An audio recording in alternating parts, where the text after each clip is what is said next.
नमस्कार दोस्तों, आप लोगों का अपना चैनल स्टडी वाला पे स्वागत है। दोस्तों आज मैं आप लोगों को जीएस का एक और सेट लेकर आया हूं। इसमें प्रीवियस ईयर में आए हुए विभिन्न परीक्षाओं के क्वेश्चन है और उसमें एक्स्ट्रा फैक्ट है, मतलब कि उसके बारे में जो भी जानकारियां हैं वो भी मैं बताऊंगा। ठीक है दोस्तों, चलिए शुरू करते हैं इस सेशन को। इस मोटिवेशनल शायरी से अपने आप को इतना व्यस्त कर लो कि चिंता करने का समय ही ना मिले। मतलब आपको चिंता नहीं करना है, बस मेहनत करना है, सफलता जरूर मिलेगी। ठीक है, चलिए दोस्तों, पहला क्वेश्चन है आपका, कंप्यूटर की भौतिक मेमोरी से संग्रहित परिणाम निकालने की प्रक्रिया क्या कहलाती है? तो प्रक्रिया जो होती है परिणाम निकालने की वो होती है आउटपुट प्रक्रिया। इसके बाद अगला क्वेश्चन है, मोपला विद्रोह किन वर्षों के मध्य हुआ था? तो आपको ये बताना कि मोपला जो विद्रोह हुआ था ये कब हुआ था? तो मोपला विद्रोह आपका 1921 से 1922 के बीच में हुआ था। इसके बारे में कुछ पढ़ लेते हैं। जैसे जो मोपला विद्रोह जो था 1920 में कांग्रेस द्वारा खिलाफत आंदोलन के साथ शुरू किए गए असहयोग आंदोलन से प्रेरणा ली। मोपला केरल के दक्षिण मालाबार क्षेत्र के मुस्लिम मपिल्ला हैं। ठीक है, इसे सैयद अली और सैयद फजल के नेतृत्व में लिया गया था और ये 1921 से 1922 के मध्य हुआ था। विद्रोह के कारण क्या क्या थे? नए काश्तकारी कानून, ब्रिटिश विरोधी भावना, सांप्रदायिक कोड, नंबूदरी ब्राह्मणों के कारण था जो जमींदार थे। ठीक, अगला क्वेश्चन है, साहित्य अकादमी का मुख्यालय कहाँ पे है? तो साहित्य अकादमी का मुख्यालय जो है आपका ये है नई दिल्ली में। कहाँ पे? नई दिल्ली में। अगला इसके बारे में जान लेते हैं साहित्य के बारे में। साहित्य अकादमिक जो है आपका Bharat national academic of letters है। यह भारत के भाषाओं में साहित्य को बढ़ावा देने के लिए समर्पित एक संगठन है। इसकी स्थापना 12 मार्च 1954 को हुई थी। इसका कार्यालय रविंद्र भवन दिल्ली में स्थित है। रविंद्र भवन दिल्ली संगीत नाटक अकादमी और ललित कला अकादमी का भी मुख्यालय है। ठीक है, साहित्य अकादमिक पुरस्कार जो है इसकी शुरुआत जो हुई थी 1924 में हुई थी और एक साहित्यिक सम्मान है। ठीक है, जिसके द्वारा साहित्य अकादमी का भारत के नेशनल एकेडमिक ऑफ लेटर्स 24 प्रमुख भारतीय भाषाओं में उत्कृष्ट कार्यों के लिए लेखकों को प्रतिवर्ष प्रदान की जाती है। ठीक, अगला क्वेश्चन है, वर्गीकरण विज्ञान का जनक किसे कहा जाता है? तो वो कहा जाता है कार्ल लिनियस को। कार्ल लिनियस को वर्गीकरण विज्ञान का जनक कहा जाता है। जलियांवाला बाग हत्याकांड किस तारीख को हुआ था? तो जलियांवाला बाग हत्याकांड 13 अप्रैल 1919 को हुआ था। ठीक है, इसके बारे में थोड़ा सा और पढ़ लेते हैं कि जो सत्याग्रह के सिलसिले में जो रॉलेट एक्ट के तहत जो जब भी जो सत्याग्रह जो चल रहा था उस समय, जिसे रॉलेट एक्ट के तहत, ठीक है, उसमें 10 अप्रैल 1919 को डॉक्टर सैफुद्दीन किचलू और डॉक्टर सत्यपाल की गिरफ्तारी में पंजाब में गंभीर अशांति फैल गई थी और उसी की वजह से 13 अप्रैल 1919 को अमृतसर के जलियांवाला बाग में एक जनसभा बुलाई गई और बैठक शुरू होते ही जनरल रेजिनाल्ड डायर ने अंधाधुंध भारी फायरिंग का आदेश दिया, जिसमें नौजीतन मतलब सैकड़ों पुरुष, महिलाएं और बच्चे मारे गए थे और 1200 से अधिक लोग घायल हुए थे। ठीक है, इस हत्याकांड के कारण आर्यन टैगोर ने नाइटहुड मतलब रविंद्रनाथ टैगोर ने नाइटहुड और शंकर नारायण ने वायसराय की कार्यकारी परिषद से इस्तीफा दे दिया और जलियांवाला बाग हत्याकांड के विरोध में महात्मा गांधी को जो कैसर हिंद की उपाधि मिली थी उसको लौटा दिया। ठीक, अगला क्वेश्चन है, लाइकेन एक जीव है जो पर नज़र रखता है। तो किस पे नज़र रखता है? वह वायु प्रदूषण पे नज़र रखता है। ठीक है, इसके बारे में पढ़ लेते हैं। लाइकेन एक बायो इंडिकेटर के रूप में जाना जाता है। जैव संकेतन वे जीवित जीव हैं जो पर्यावरण में बदलाव के लिए विभिन्न रूप से स्पष्ट तरीके से प्रतिक्रिया करते हैं। लाइकेन वायु प्रदूषण के लिए उपयोगी बायो इंडिकेटर हैं, विशेष रूप से सल्फर डाइऑक्साइड प्रदूषण के लिए, क्योंकि वे अपनी पानी और आवश्यक पोषक तत्व मुख्य रूप से मिट्टी से नहीं बल्कि वातावरण से प्राप्त करते हैं।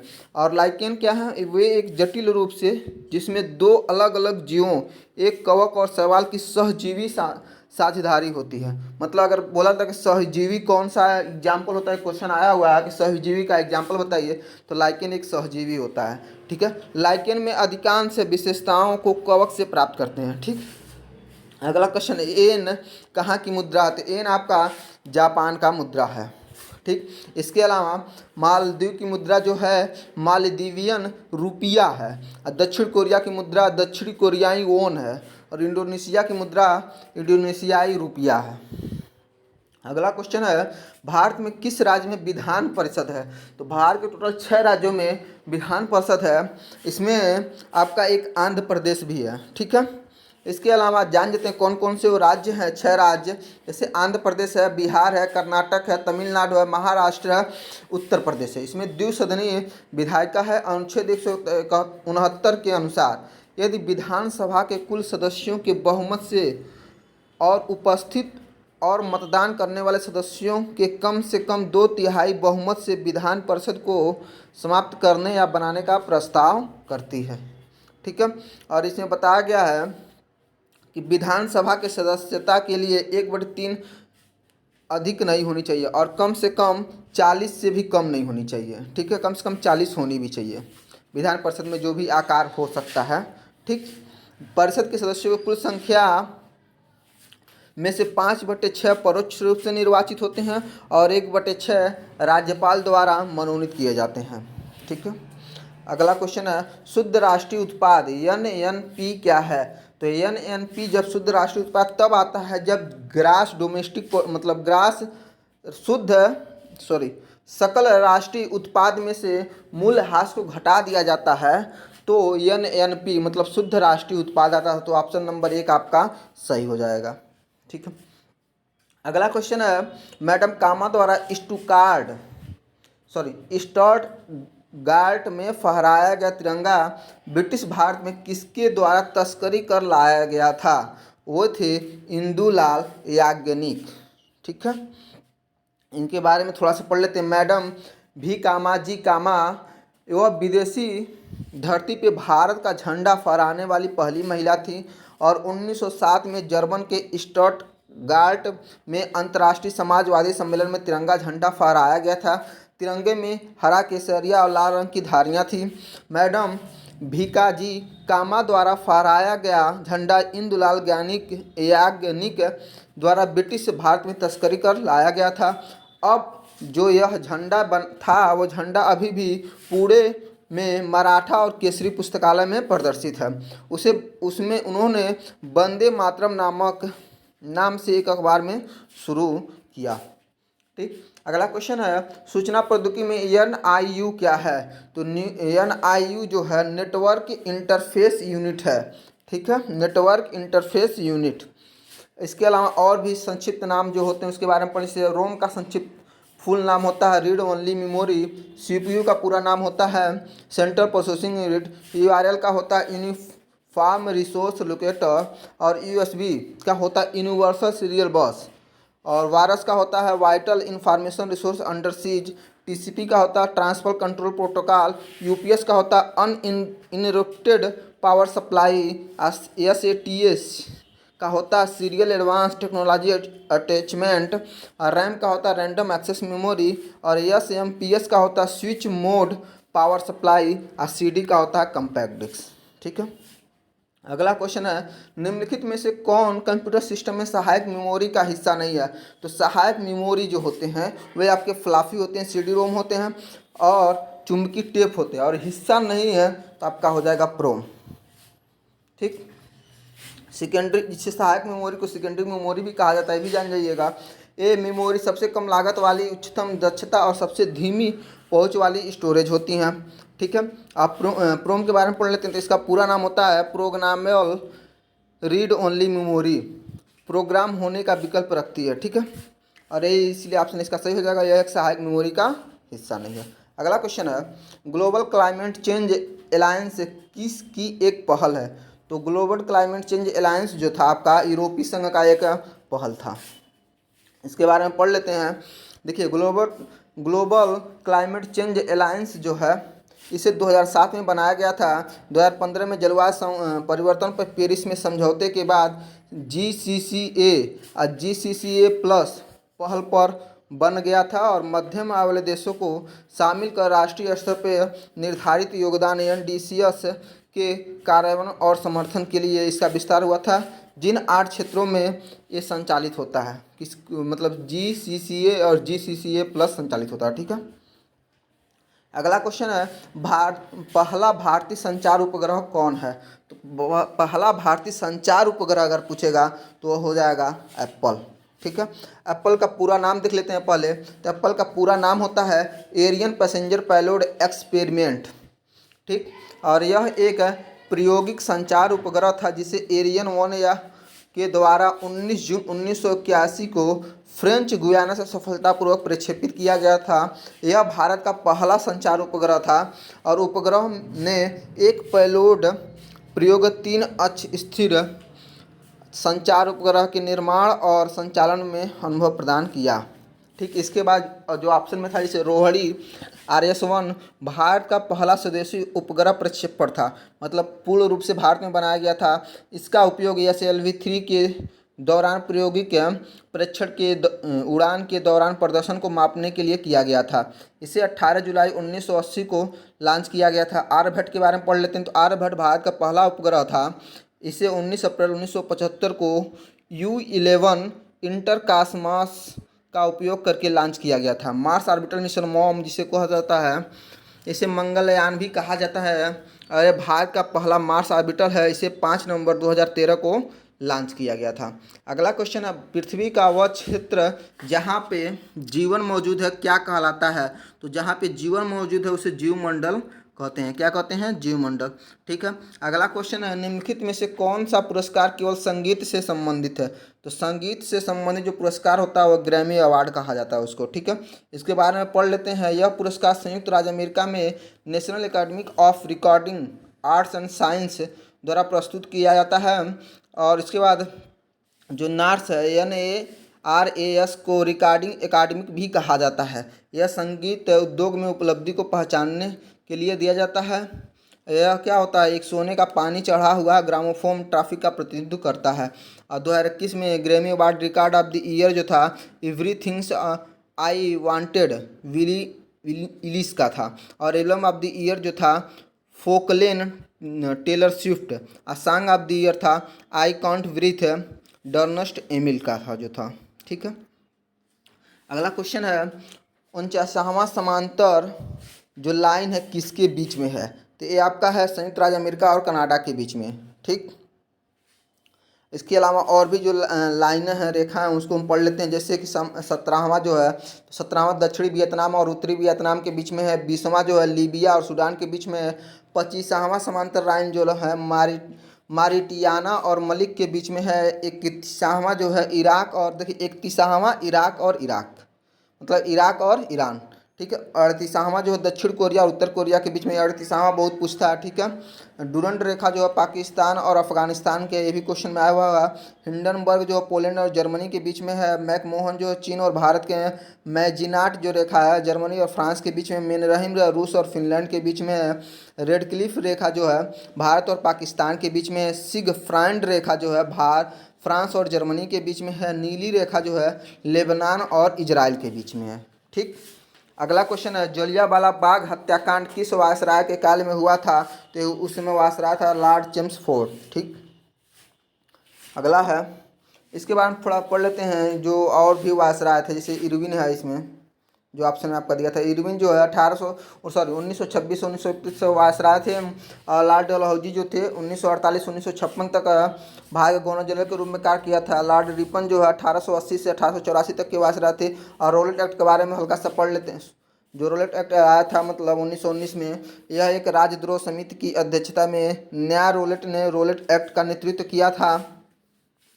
और इस अधिनियम के अनुसार किसी भी व्यक्ति को बिना किसी मुकदमे और दोष सिद्ध के न्यायालय द्वारा 2 साल के लिए कैद में रखने का अधिकार दे दिया गया था। ठीक है।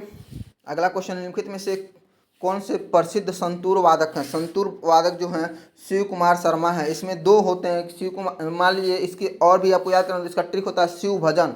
तो एक शिव कुमार हैं और एक भजन सुपारी हैं। इसके मतलब ये दोनों इंपॉर्टेंट है, बाकी और भी हैं लेकिन ये दोनों ज़्यादा इंपॉर्टेंट हैं। ठीक। सापेक्षता का सिद्धांत किसने दिया था? सापेक्षता का सिद्धांत दिए थे अल्बर्ट आइंस्टाइन ने। उर्वरकों की क्रांति का संबंध किस रंग से है? तो उर्वरकों की जो क्रांति है वो धूसर क्रांति के नाम से जाना जाता है।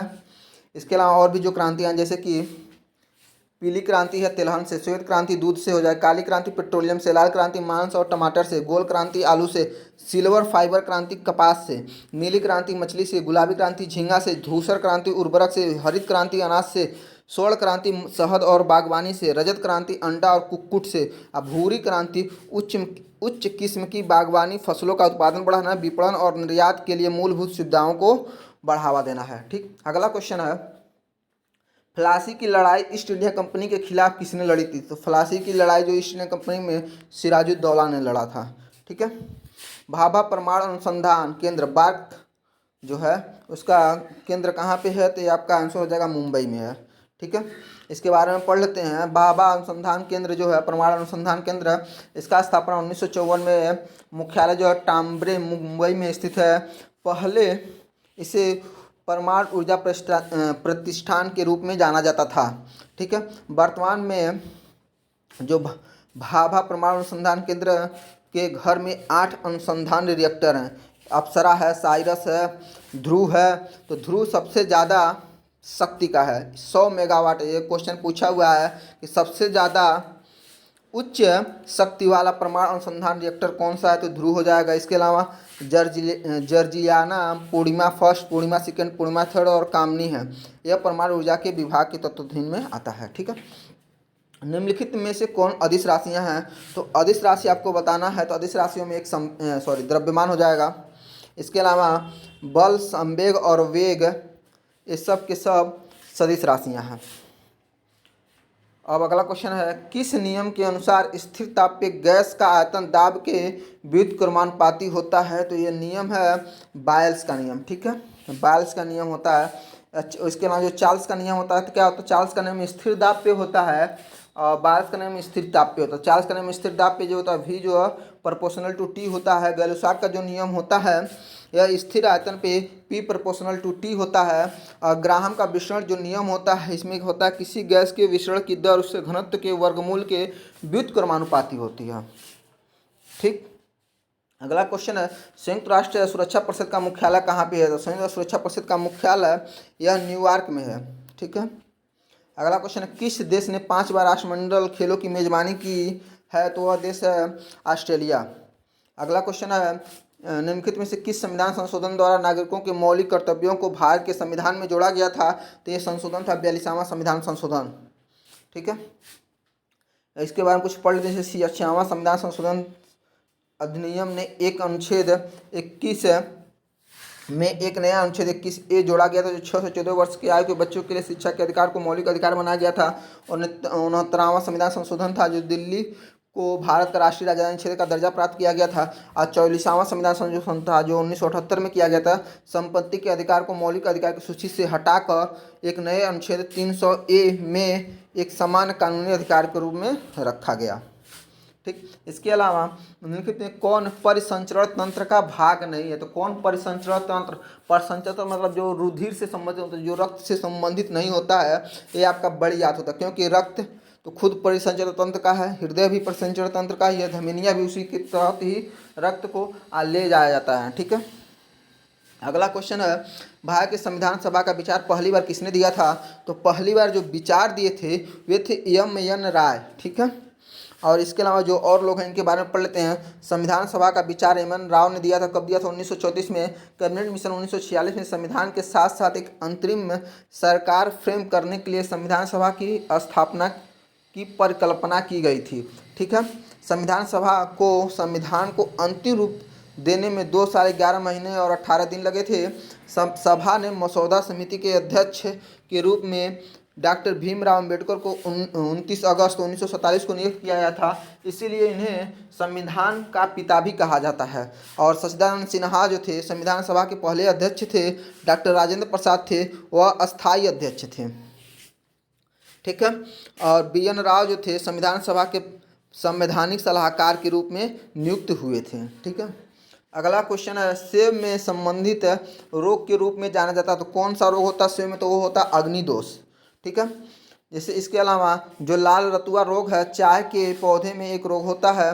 टीका रोग जो होता है मूंगफली के पौधे में एक बीमारी है। और हरे रंग की कान की बीमारी बाजरा की एक बीमारी है। ठीक है, इसके निम्नलिखित में से कौन सी परियोजना उत्तराखंड में है? तो उत्तराखंड में जो परियोजना है वो टिहरी हाइड्रो पावर कॉम्प्लेक्स है। टिहरी हाइड्रो पावर कॉम्प्लेक्स है, ठीक है। इसके अलावा जो है जैसे शरावती हाइड्रो पावर प्लांट जो है कर्नाटक में स्थित है। अब कोयना जल विद्युत परियोजना महाराष्ट्र के सतारा में स्थित है, जो कोयना नदी पे स्थित है। यह भारत का दूसरा सबसे बड़ा पन बिजली संयंत्र है। चमेरा जो है जल विद्युत परियोजना हिमाचल प्रदेश में स्थित है और रावी नदी के तट पर है।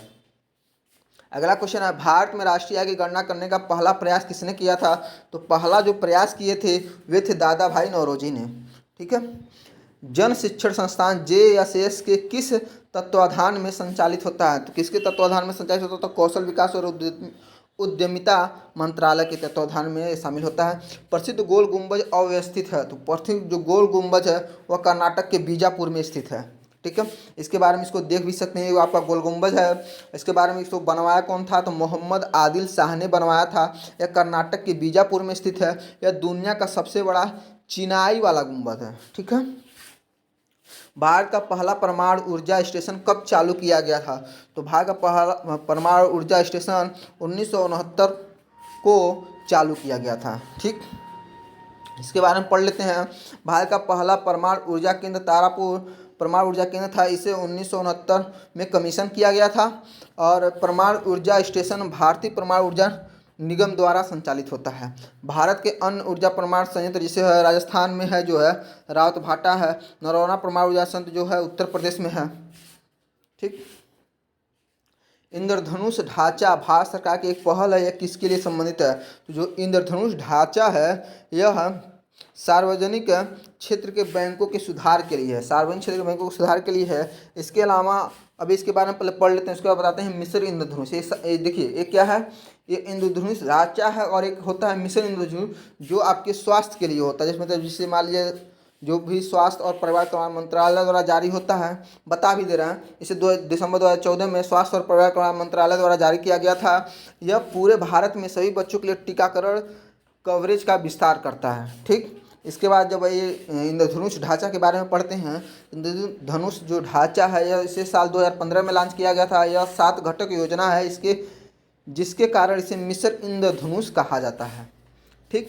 तो एक ये हो जाएगा आपका और एक स्वास्थ्य वाला भी हो जाएगा। तो दोनों क्या हैं कि एक बैंक में सार्वजनिक क्षेत्र के सुधार के लिए है, एक उसमें है स्वास्थ्य के सुधार के लिए है, ठीक।